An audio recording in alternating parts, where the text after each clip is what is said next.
Update. Am I the a-hole for refusing to go to my daughter's graduation ceremony? Original post. I, 40s female, have a daughter 18 female who I'll call Bev. When she was younger, her father, broke up before she was born, was very involved in her life, and she was admittedly a dad's girl. But this all changed when she turned 8 and he got married. He barely called and just abandoned her for his new family. This was obviously hard on her and she rebelled a lot, but she went to therapy and seemed good. Bev has not seen him since she was 12 and he speaks to her maybe 3 times a year maximum. When he calls, she believes he is now back in her life for good, then he ghosts her for the remainder of the year. This being said, Bev and I have a great relationship. We do everything together. She even refers to me as her best friend, so I'd say we have a good relationship. Recently was her graduation and I was excited. But then she came to me a week before and told me she is going to invite her dad and a son. And because her dad doesn't want to see me, I can't come. Bev told me that was the only way he was gonna go. I angrily told her I felt betrayed and won't forgive her for this. She just told me I have been there for many of her milestones and she wants her father to experience them too. Things got heated and we argued. The night before her graduation, I pleaded with her, but she ignored me when I spoke. It only said, "I'm sorry, but I'm not changing my mind." I left and cried, until my sister offered to take me out during the graduation to take my mind of it and I agreed. I woke up the next morning to my daughter bawling her eyes out. I looked at the time and realized the ceremony starts in 5 minutes. I asked Bev why she hasn't left yet. Bev then tells me her father ditched her and isn't answering anymore. I hug her and tell her to make the most of her graduation. She looked shocked and asks if I'm not going to the ceremony now that her father isn't anymore, and how it'll be embarrassing to be the only one there without parents. I told her I'm sorry that I already had plans. She then screamed and called me a bad mom. I apologized once again and got ready to meet my sister. I chose not to go because I felt betrayed and wanted to teach her actions of consequences, even if it broke me that I didn't go. Since Bev returned, she hasn't spoken a word to me, and she looks depressed and like she's been crying for ages. I'm starting to regret not going. My sister says I did the right thing, but one of the moms at my daughter's school said she was depressed at graduation. And now I feel bad that I ruined what was supposed to be a day to remember because I wanted to teach my daughter a lesson. So am I the a-hole? Now for the top comments before reading the update.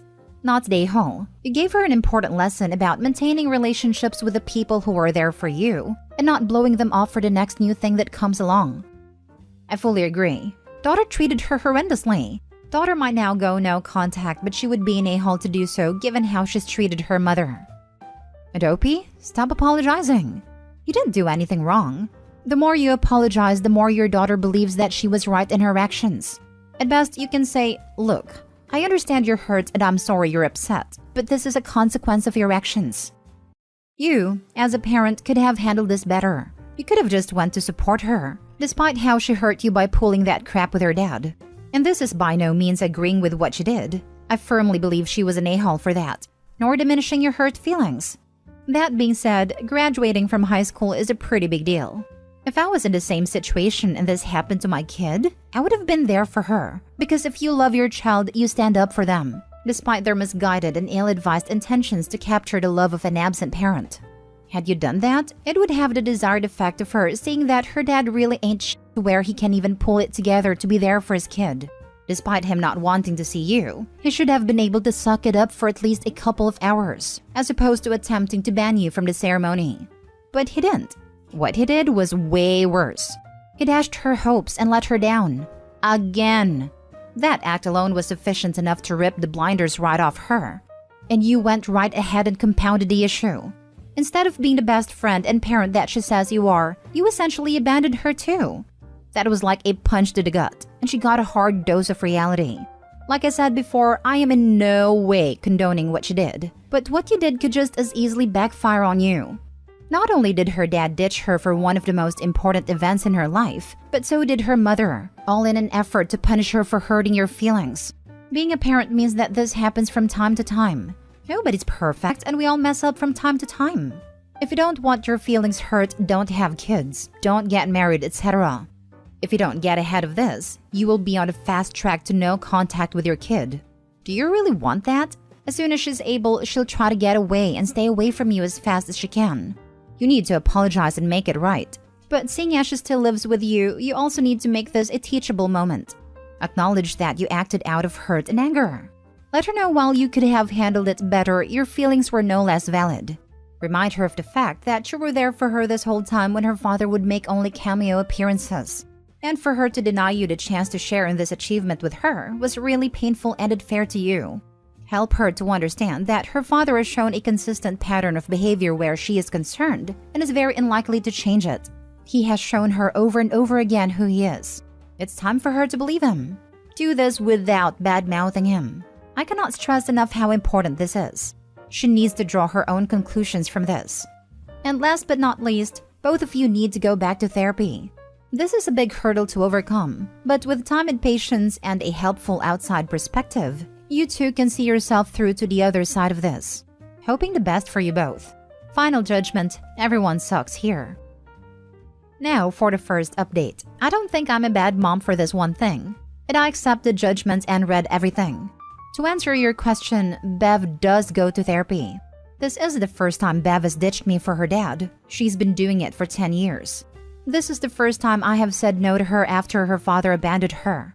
I've asked her therapist if Bev is being manipulated, and she said no based on Bev and her father's messages, and my daughter is just grasping onto a reality that isn't there. Update. I went to my daughter and apologized for not going to her graduation. I also explained that it is not a nice feeling to be left out and I feel underappreciated. Also, that is fine to want her father there for her, but I should too. Bev told me that she's sorry things ended this way, and that she loves me, hugged me, and wants things to go back to normal, and that she acted like a witch. I told her nevertheless I should have been there, and if I could do this all over again, I would have gone. Honestly, I said this as I thought she now knew her dad can't be trusted, and I felt for her. Then I asked her if she regrets uninviting me in the first place, and unsurprisingly she said no. This hurt me, but I figured it was because I didn't go so it was understandable. But no, she continued saying that it was probably best I didn't go because she would have been more miserable as she would have preferred her dad to be there anyway. Then I got angry though I didn't show it. I told her my feelings were hurt, especially since I've been there for her. And she said that she's always going to want her dad there for her big moments. I asked, even at the expense of me and knowing he most likely won't show? And she replied, I mean if I have to make sacrifices, I'm going to have my dad there. I repeated the question as she seemed to be swerving it, but she just shrugged and went on her phone. I told her not to expect everyone to apologize and turn a blind eye when she doesn't value them in the real world. And I also said, knowing how she feels, don't expect another apology from me.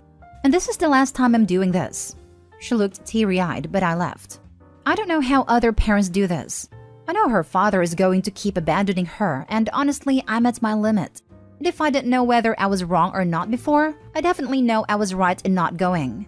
I know I'm going to get a lot of backlash saying this, but I'm bitter and angry. I understand wanting her dad there, but I should be on the same level of importance as him. I'm still going to be there for her when he inevitably ditches her again. But if this behavior carries on to her next graduation or wedding day, I can't say I'll be that apologetic to her.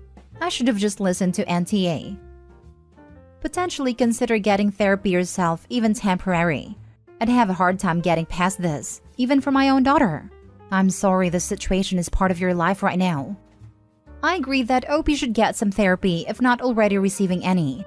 Opie can't control her daughter's feelings, but Opie can control her own feelings and reactions when daughter acts/disappoints her with wanting dad to show up.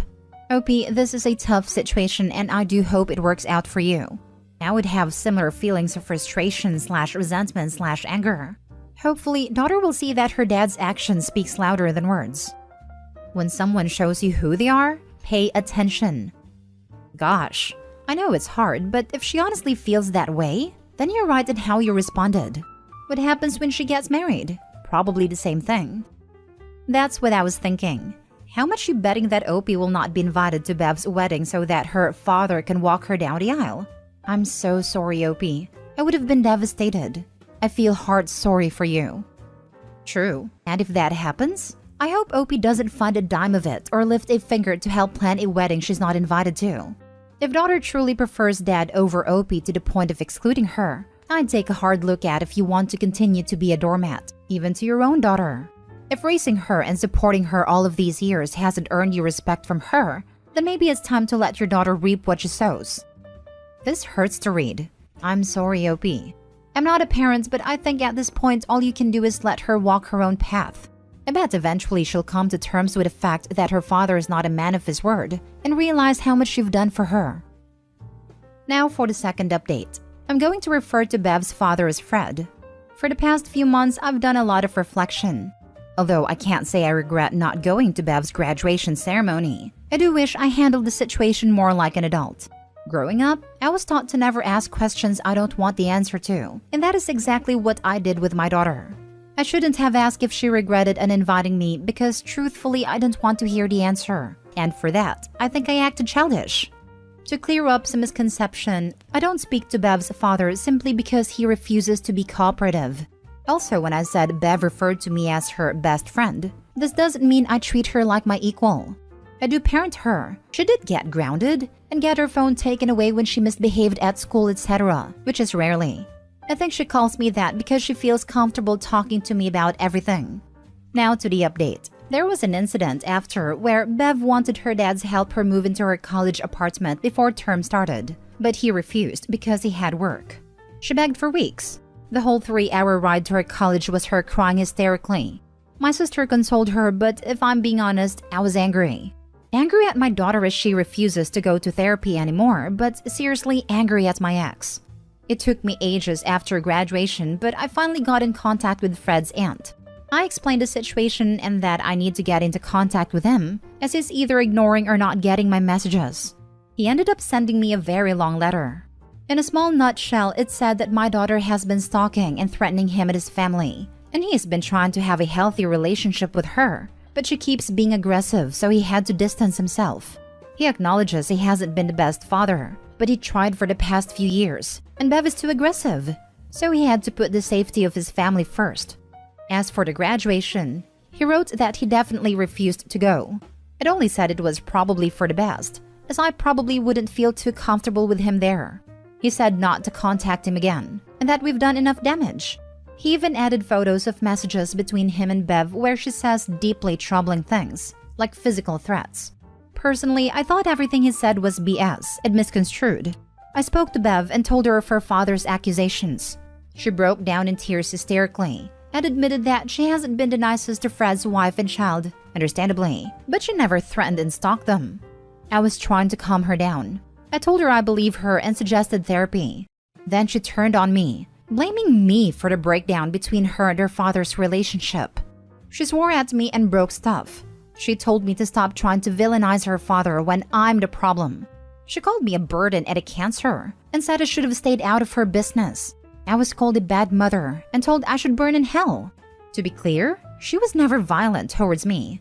She packed her stuff and left, presumably back to college. Me or my family haven't heard from her since. I called and called but only got one message from a random number telling me to leave her alone. I told her I'm always here when she's ready to talk. It's been 2+ months since I spoke to her. I'll never admit this to anyone, but honestly, I feel relieved. My self-esteem plummeted and I felt dead for the longest time because of this situation. I'm going to therapy and feel the tiniest bit better. I finally went on a date yesterday for the first time in a decade without getting guilted. In hindsight, mine and Bev's relationship were nowhere near perfect. I don't know what more I could have done, but I wished I did more. She's my child and she was a victim of an overall crappy situation. Now for the closing comments. I fear there will be another update and it will not end well. It never is. One of my former co-workers told me he had to stop contact and visits with his son. The whole time I knew co-worker's son was the apple of his dad's eye, even after he got married and had a baby. Sometime during the pandemic when his son approached 13, something in him snapped. Co-worker said he had primary custody and things had been going well in therapy, but son still had visits with his mom. When he returned, he was vile towards his baby sister and looked at her with nothing but hate. Son started destroying things and threatened to off her and a new wife. The therapist told co-worker that his mom had been feeding him horrible things and to not doubt his threats because son admitted he really did want to off her in sessions. One day he destroyed half her room and tried to take the baby by force. Co-worker was forced to send his son back to his mom. He tried to maintain phone contact and FaceTime, but his mom stopped taking him to therapy or giving his meds. ADHD and anxiety, and it got so much worse. He had to go no contact completely. It won't end well. That kid will do something awful at college. 1. Stalk a popular guy. 2. Sleep with an older or married professor. 3. Do something severely messed up to another girl there. 4. She enters an abusive relationship with an older man that preys on her insecurity. 5. She turns to alcohol/drugs to numb the pain. 6. She has an oops baby with the first genuinely nice young man that she meets and becomes a controlling and hysterical young parent who expects her mother to financially support her whilst manipulating and controlling the access of her mother and the father of her child to seeing the baby. 6b. Father abandons the baby to get away from Bev's manipulative grasp, and the cycle begins again. Jesus, the daughter is messed up. It needs help like yesterday. However, I can't blame the OP. You can't help someone who doesn't want to be helped.